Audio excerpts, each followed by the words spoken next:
I don't feel so well.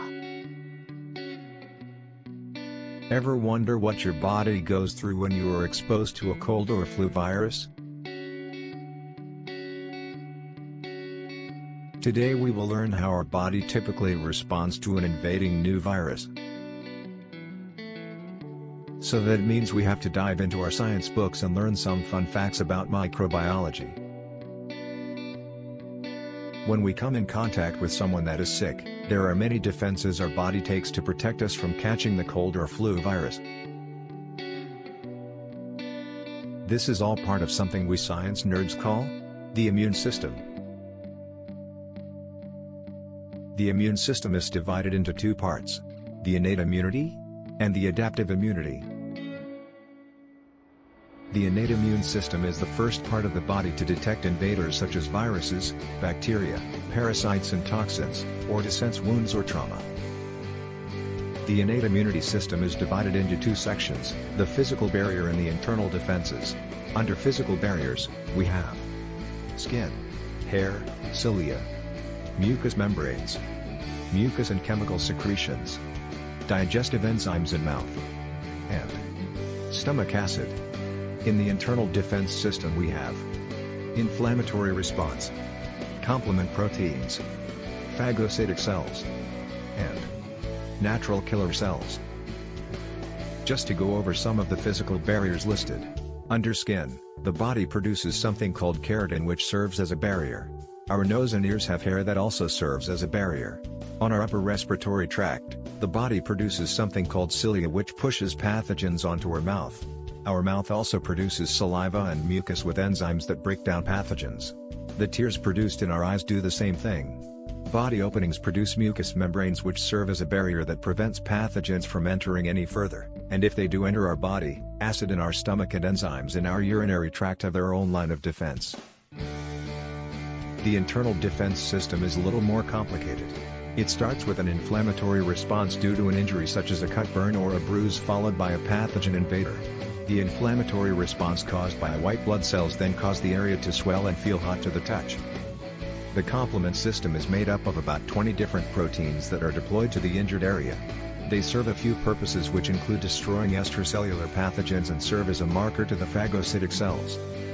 The natural killer cell is a lymphocyte white blood cell that targets and kills pathogens or cancer cells. The adaptive immune system. The adaptive immune system, or acquired immune system, doesn't happen until a few days or weeks after exposure.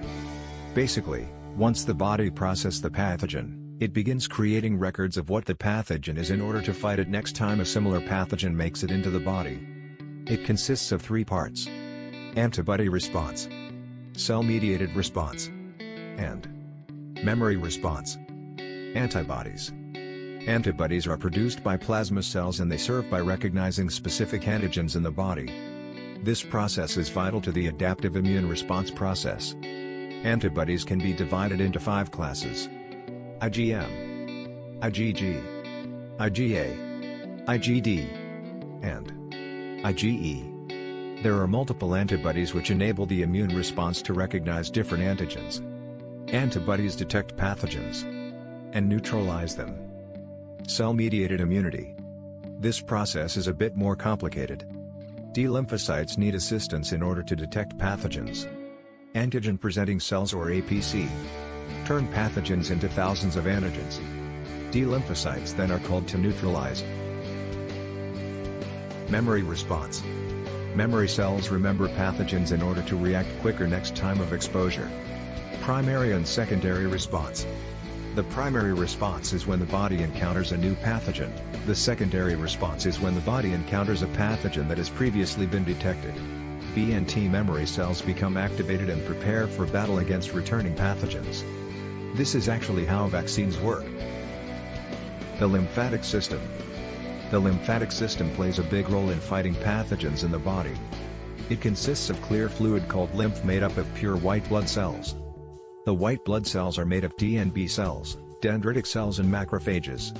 Lymph nodes are all over our bodies. The lymph nodes are connected by something called the lymph vessels. The lymph vessels allow for lymph to easily travel all over our bodies and get to the area that is infected or has damaged cells. Now that you know all the work that happens within your body when exposed to a virus, you understand why you need lots of rest to recover.